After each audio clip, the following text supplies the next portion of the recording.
felicidade só é possível quando nós nos dispomos ao preparo dela. Toda colheita, todo resultado é fruto de um antes que nos custou muito. É interessante porque quanto mais a gente descobre o valor do antes, maior é a nossa capacidade de valorizar o momento presente. Quantos anos nós levamos, né, para conseguir tantas coisas? E eu nem estou falando somente na dimensão material, não. Não é nenhum problema a gente trabalhar para materialmente nós termos conforto, mas eu estou falando de outras conquistas. Aquele resultado que você identifica em você, que foi fruto de muito caminhar. A maturidade, né? A maturidade emocional, espiritual, psíquica. Quanto que nós precisamos caminhar para sermos capazes de desfrutar dos benefícios da maturidade? Às vezes eu fico pensando, minha gente, que nada pode ser mais nocivo a nós, nada pode representar um prejuízo maior do que a gente não desfrutar da maturidade. Porque a maturidade é justamente o conforto existencial. Só ela pode nos dar o conforto existencial. Tanto é que nós podemos pensar como a mesma coisa: maturidade e conforto existencial. E o que é isso? O que é o conforto existencial? É quando você percebe que, apesar de você enfrentar conflitos, você desfruta de um equilíbrio interior. Então, enfrenta o conflito com maturidade. Os imaturos sofrem muito mais. A imaturidade é um preço alto que se paga, porque é a partir dela que nós somos egoístas, e sendo egoístas dificultamos muito a nossa realização, porque nós só podemos viver realizados à medida em que nós sabemos partilhar quem somos e o que temos. O imaturo sofre justamente por não compreender o movimento do tempo, as mudanças que a vida traz em cada fase da vida. Essa semana nós começamos a primavera. É tão significativo mudar de estação. Você percebe o movimento do tempo. Em cada estação há uma beleza, mas há também um desconforto.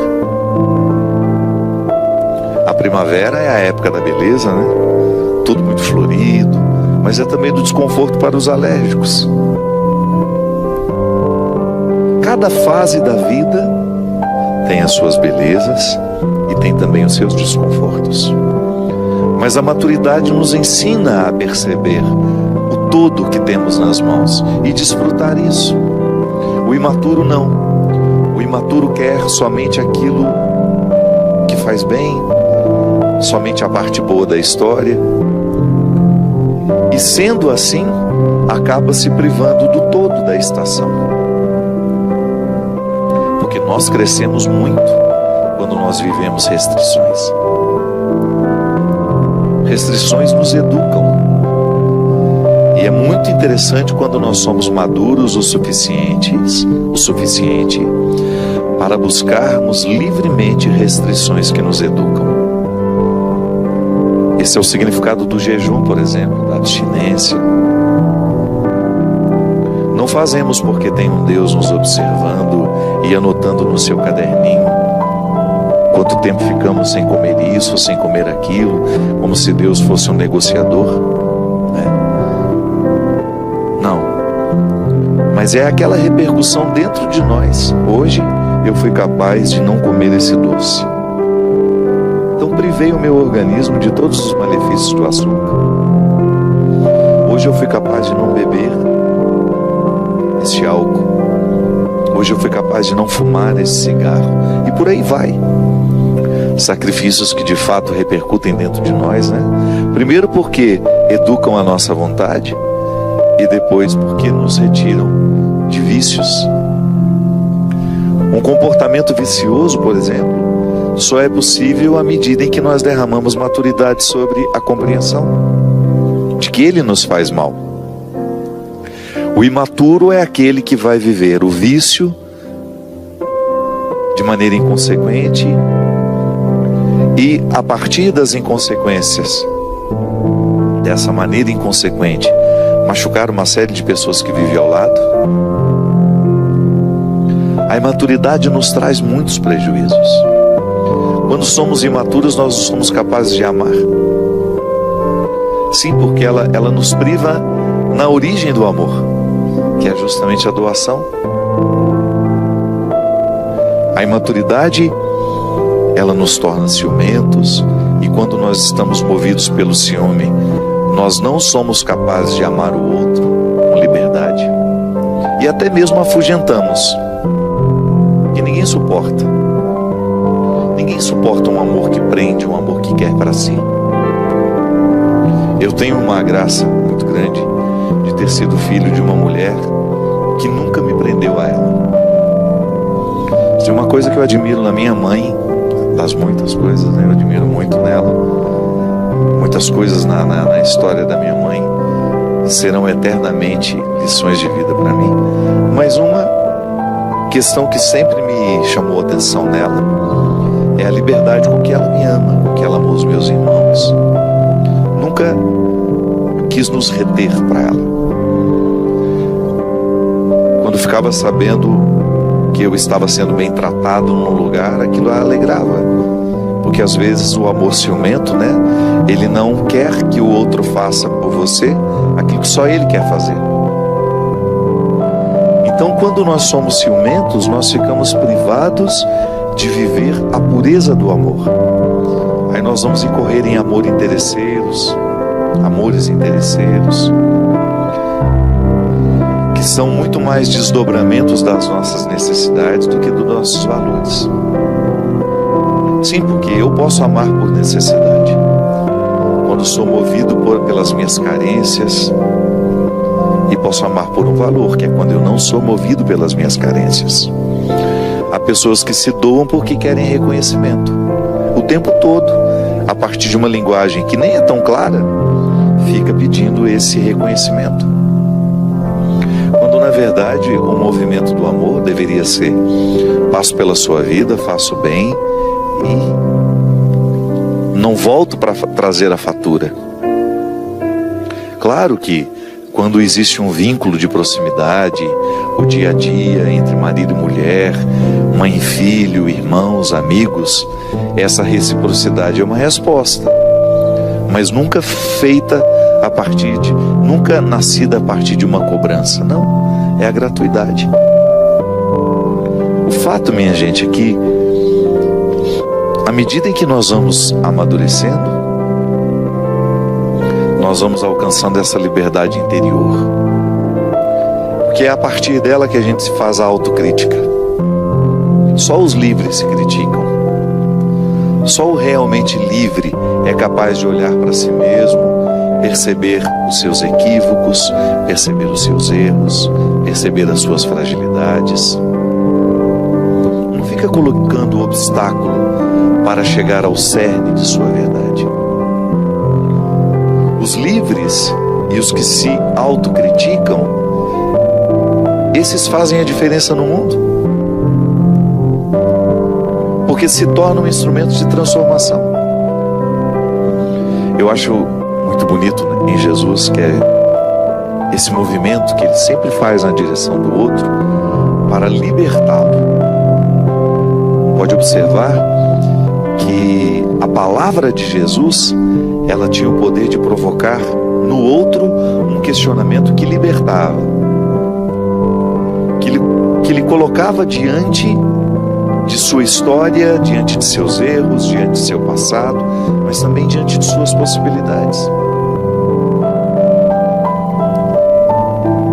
Jesus colocava uma palavra que provocava um desassossego e naturalmente encaminhava ali um processo de maturidade. Porque Porque nós crescemos e amadurecemos a partir do momento que nós enfrentamos os nossos desassossegos. Quando eu olho de frente para aquilo que me amedronta, quando eu olho de frente para aquilo que me instala, quando eu não tenho medo dos meus conflitos. E esse processo humano é naturalmente religioso. Essa felicidade que essa música fala, o que eu preciso para ser feliz? Eu não tenho dúvida de que o primeiro ponto é buscar diariamente a maturidade emocional, psíquica, afetiva, espiritual. Quando eu vivo essa maturidade espiritual, por exemplo, vamos pegar a dimensão espiritual. Se eu sou imaturo, eu vou estabelecer com Deus uma relação sempre pautada por aquilo que eu quero que Ele me faça. Não tem gratuidade.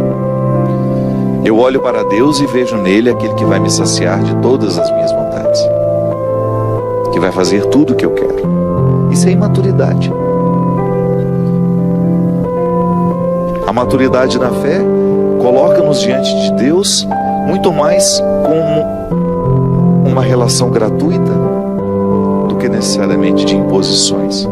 A minha oração, por exemplo, eu sou mais livre, eu sou mais maduro à medida em que eu olho para Deus como um amigo que me acompanha, que está ao meu lado, me ajudando a esclarecer o que eu ainda não sei, a conhecer o que eu ainda desconheço, mas nunca como uma muleta.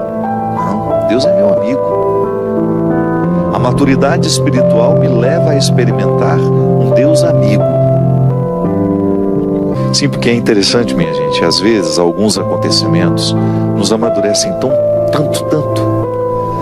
Num espaço curto de tempo a gente ganha uma maturidade por causa da própria luta, por causa da própria dificuldade.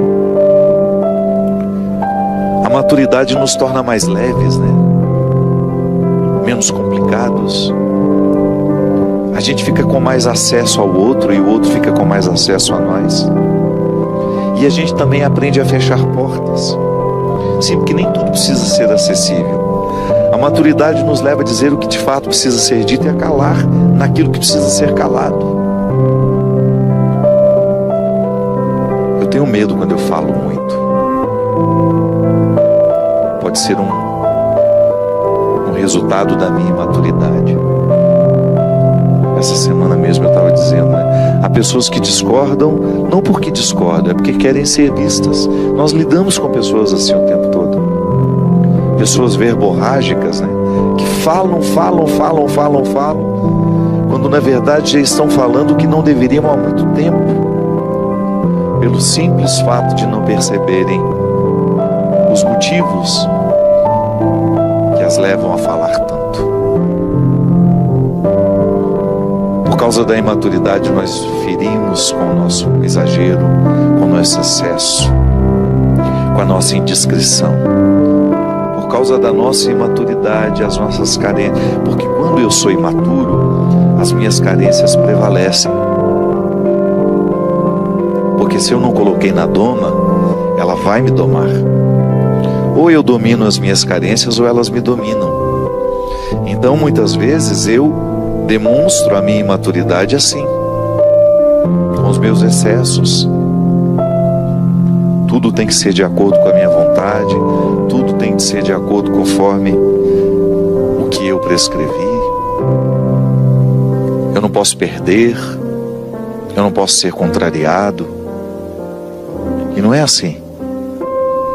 A vida só é viva a partir do momento que nós temos conflitos, que nós compreendemos a dimensão ácida de tudo o que nos rodeia. Sim, eu não posso viver somente do que é alcalino. O ácido está ao meu lado, ele faz parte da minha vida. E embora ele seja a causa do meu envelhecimento e da minha morte, porque é isso, quanto mais nós vamos ficando ácidos, o organismo é assim. Por isso que a gente precisa tomar uma água com pH mais alto, né? Porque ela é mais alcalina. A maturidade emocional, espiritual é a mesma coisa. Então eu também lido com realidades ácidas, pessoas ácidas, situações ácidas, mas eu posso alcalinizá-la. Alcalinizá-las são situações, são pessoas. Ou então coloco um filtro para que isso não venha morar dentro de mim. Opiniões, por exemplo. O imaturo absorve todas as opiniões. O maturo ouve e é capaz de absorver aquela que de fato importa. Isso aqui é contrário ao que eu penso, mas me ajuda a crescer. O imaturo não. O imaturo absorve tudo. A maturidade nos permite um filtro, nos coloca um filtro, e a partir dele nós vamos selecionando o que queremos para nós. Gente, isso serve para tudo. Pessoas, situações, pensamentos, palavras, imagens. O que eu quero ver?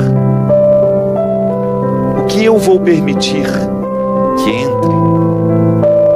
Que venha fazer parte dos meus sentimentos? Que venha fazer parte dos meus pensamentos? Isso me alcaliniza ou me acidifica? A palavra que hoje eu escolho dormir com ela é uma palavra alcalina ou é uma palavra ácida? A maturidade é o veículo que nos conduz à realização humana. E se você quiser chamar a realização humana de felicidade ou felicidade de realização humana, não tem problema. Eu pessoalmente gosto mais da expressão realizado do que feliz. Porque dentro do nosso imaginário, muitas vezes, felicidade não comporta a tristeza, e não é bem assim. Eu posso muito bem ser um homem feliz tendo problemas na vida. Então, dentro do imaginário popular, feliz é aquele que não tem problema. Não é bem assim. Eu posso ser um homem feliz tendo muitos problemas todos os dias. Porque a felicidade é o conforto existencial. É eu me sentir bem em mim. É eu me sentir bem enfrentando os problemas que eu enfrento, experimentando as alegrias que me alegram. Sim, é eu saber que apesar de estar difícil, eu estou no eixo correto. Eu estou no lugar onde eu identifico que há uma coerência entre o meu ser e as escolhas que me rodeiam, entre as situações que estão ao meu redor. Coerência, uma palavra que também nos ajuda a entender a realização. Para eu estar realizado, eu preciso estar na coerência.